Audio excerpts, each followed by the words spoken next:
Book का नाम है बुद्धि। जहाँ जहाँ पर अव्यक्त मुरलियों में बुद्धि के बारे में महावाक्य आते हैं उसका यह संकलन है।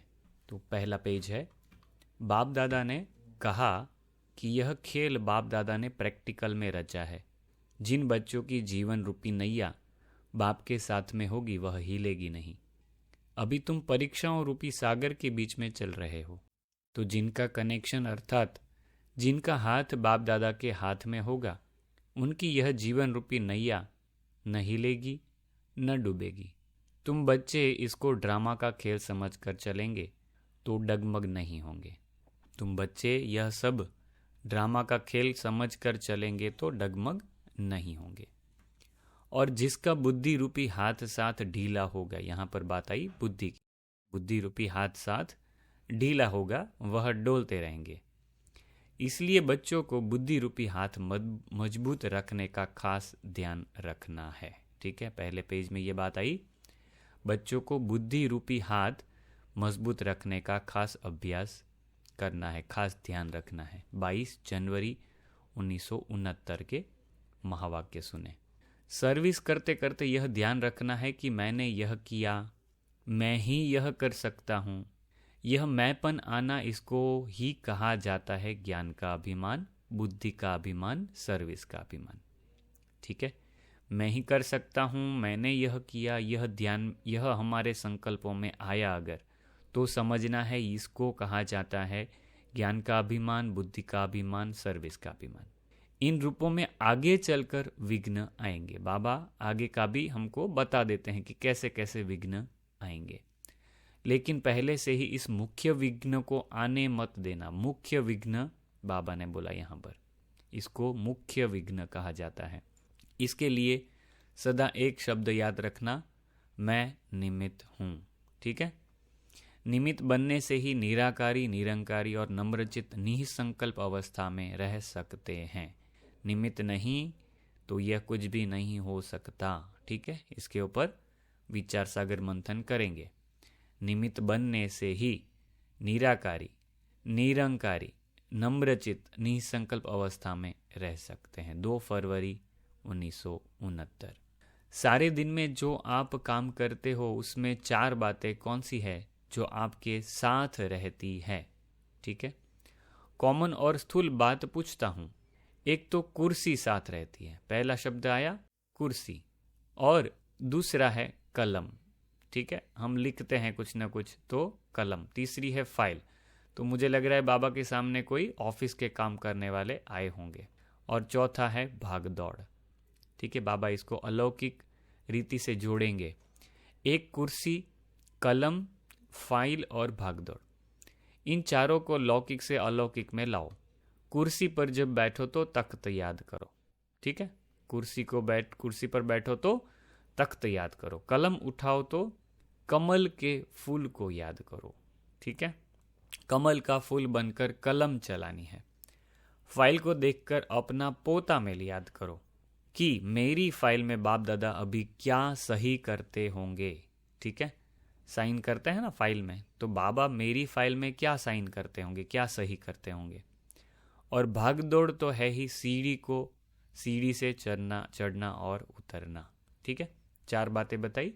कुर्सी को याद किया तो तख्त याद करो, कलम है तो कमल के फूल को याद करो, फाइल है तो बाबा मेरे पोता मेल में क्या ऊपर नीचे है, वो क्या देख रहे होंगे, क्या सही करते हैं उसके ऊपर।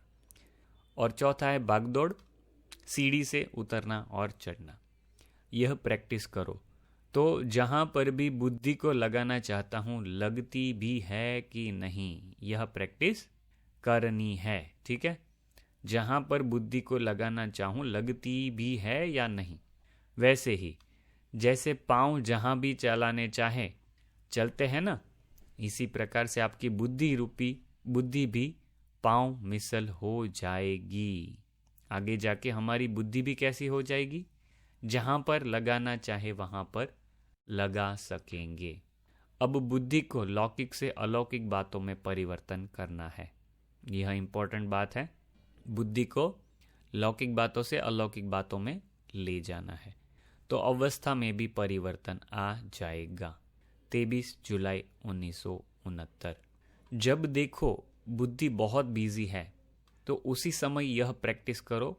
परिस्थिति में होते हुए भी हम अपनी बुद्धि को न्यारा कर सकते हैं।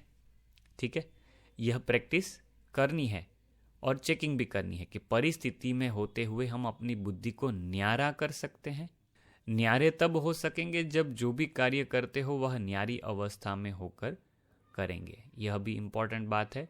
न्यारे तब हो सकेंगे जब जो भी कार्य करते हो वह न्यारी अवस्था में होकर करेंगे। अगर उस कार्य में अटैचमेंट होगी तो फिर एक सेकेंड में डिटैच नहीं हो सकेंगे। कार्य में अटैचमेंट है तो एक सेकेंड में डिटैच नहीं होंगे, थोड़ा टाइम लगेगा। इसलिए यह प्रैक्टिस करो। यहाँ पर जो बताई, परिस्थितियों में न्यारापन, कैसी भी परिस्थिति हो, क्योंकि फाइनल पेपर अनेक प्रकार के भयानक और न चाहते हुए भी अपनी तरफ आकर्षित करने वाली परिस्थितियों के बीच होंगे। कैसी परिस्थितियां? एक तो है भयानक और न चाहते हुए भी अपनी तरफ आकर्षित करने वाली। ठीक है, तो फाइनल पेपर कैसे होंगे? भयानक भी होंगे और न चाहते हुए हम अब उनकी तरफ आकर्षित होंगे। वह परिस्थितियां हमको आकर्षित करेगी। उनकी भेंट में जो आजकल की परिस्थितियां हैं वह कुछ नहीं है। जो अंतिम परिस्थिति आने वाली है उन परिस्थितियों के बीच पेपर होना है। अंतिम परिस्थिति आने वाली है, उन परिस्थितियों के बीच पेपर होना है। इसकी तैयारी पहले से ही करनी है। अभी ये समझ लो कि इसको सोचना कि इसकी तैयारी पहले से कैसे करेंगे। अंतिम परिस्थिति तो आई भी नहीं है, तो हमको मन से ही उसको, परिस्थिति को सामने देखना है कि अगर ऐसी परिस्थिति आई तो मेरी क्या स्थिति है। अभी समझो मेरे आसपास युद्ध चल रहा है, बम गिर रहे हैं आजू बाजू में, तो मेरी मन की स्थिति कैसी है अभी, उसको चेक करो। ऐसी एक मानसिक परिस्थिति उत्पन्न करो कि ऐसा सब चल रहा है आजू बाजू में, तो मैं क्या करूं।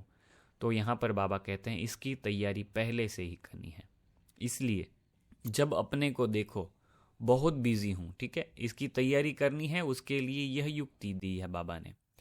अपने को जब देखो कि बहुत बिजी हूं, बुद्धि बहुत स्थूल कार्य में बिजी है, चारों ओर सरकमस्टांसेस अपने तरफ खींचने वाले हैं, तो ऐसे समय पर यह अभ्यास करो। ठीक है, जब अपने को देखो कि बहुत बिजी हूं, बुद्धि बहुत स्थूल कार्य में बिजी है, चारों ओर सरकमस्टांसेस अपने तरफ खींचने वाले हैं, परिस्थितियां अपने तरफ खींचने वाली बनी है, तो ऐसे समय पर यह बुद्धि से न्यारा बनने का अभ्यास करो। तब मालूम पड़ेगा कि कहाँ तक हम ड्रिल कर सकते हैं। यह भी बात बहुत आवश्यक है। इसी ड्रिल में रहेंगे तो सफलता को पाएंगे। एक एक सब्जेक्ट की नंबर होती है, मगर बाबा यहाँ पर बहुत अच्छी बात कह रहे हैं, यहाँ पर बहुत इंपॉर्टेंट भी है। मुख्य तो यही है।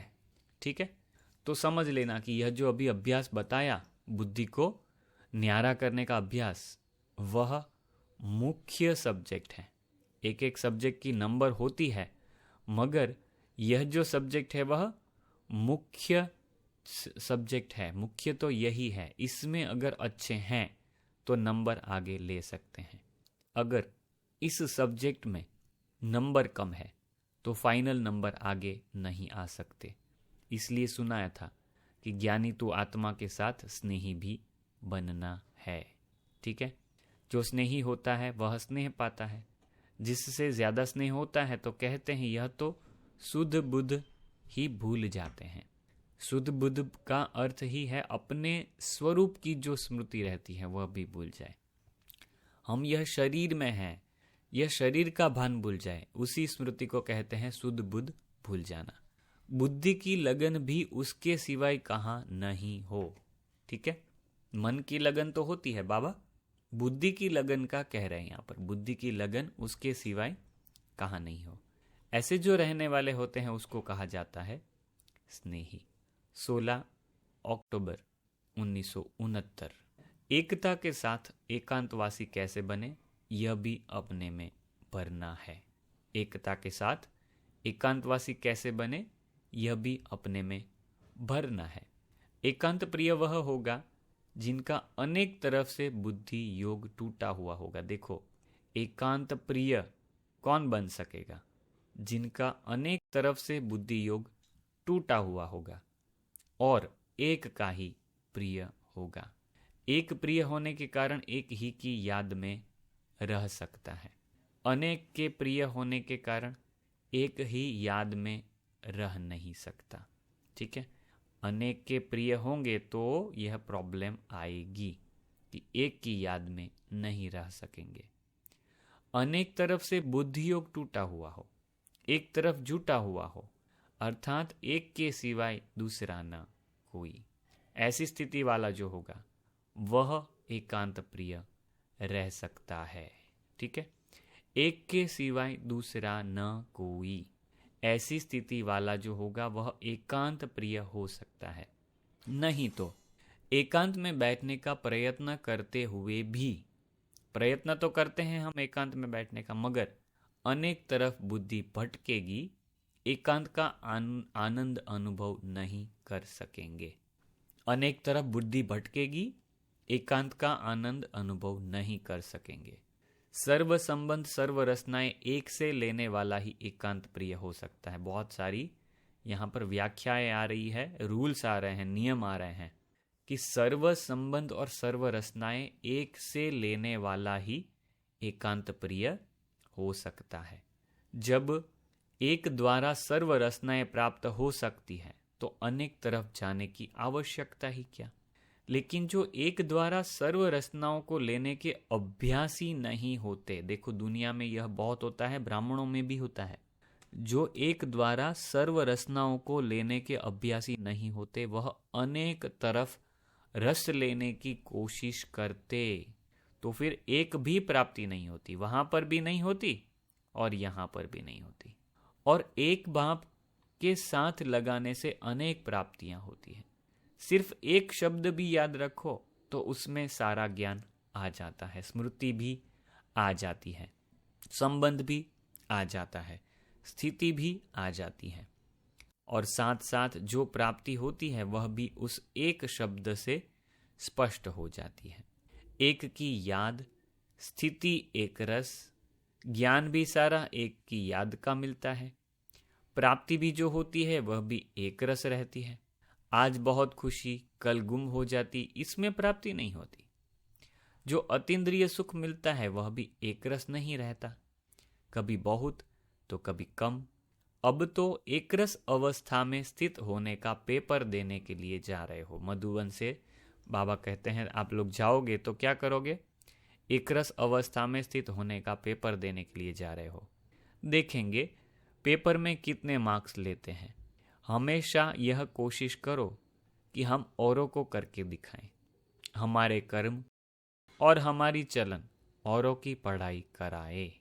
ठीक है, इंपॉर्टेंट पॉइंट धारणा के लिए, हम औरों को करके दिखाएं, हमारे कर्म और हमारी चलन औरों को औरों की पढ़ाई कराए, कोई भी बात में फेल ना हो। इसके लिए सहज बात सुना रहे हैं, कोई भी बात में फेल ना हो इसके लिए एक बात याद करो, फॉलो फादर। साकार रूप में जो करके दिखाया वह फॉलो करो तो कोई भी बात में फेल नहीं हो सकते। कहाँ भी जब फेल होने की बात सामने आए तो यही याद रखना कि फॉलो फादर कर रहा हूँ। जो इतने वर्ष साकार रूप में कर्म किए वह एक एक सीन भी सामने आ जाता है। तो जब फॉलो फादर करेंगे तो जो भी कोई ऐसे कार्य होंगे तो वह करने में ब्रेक आ जाएगी, जज करेंगे यह कर्म हम कर सकते हैं।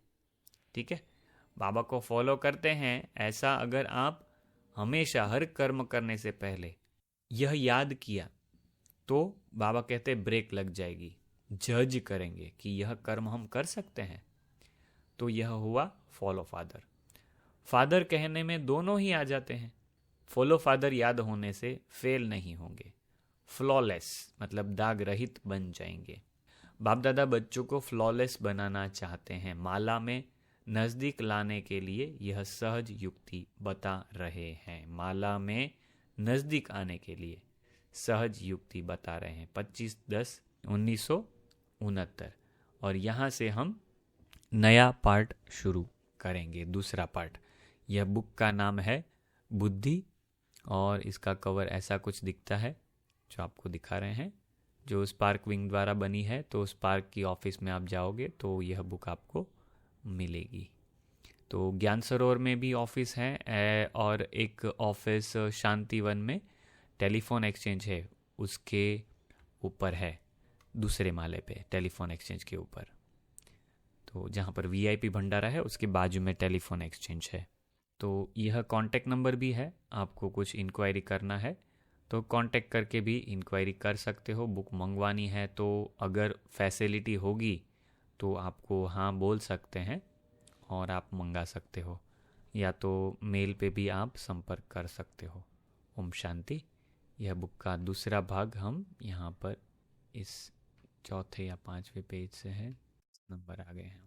यह पीडीएफ बुक भी चाहिए तो आप मांग सकते हो, हम आपको लिंक भेज देंगे, उधर से डाउनलोड कर ले सकते हो आप। अपने पुरुषार्थ में भी तो सर्विस में भी, ऐसे यहाँ से यह महावाक्य शुरू होता है, यहाँ से हम अगला भाग शुरू करेंगे। ओम शांति।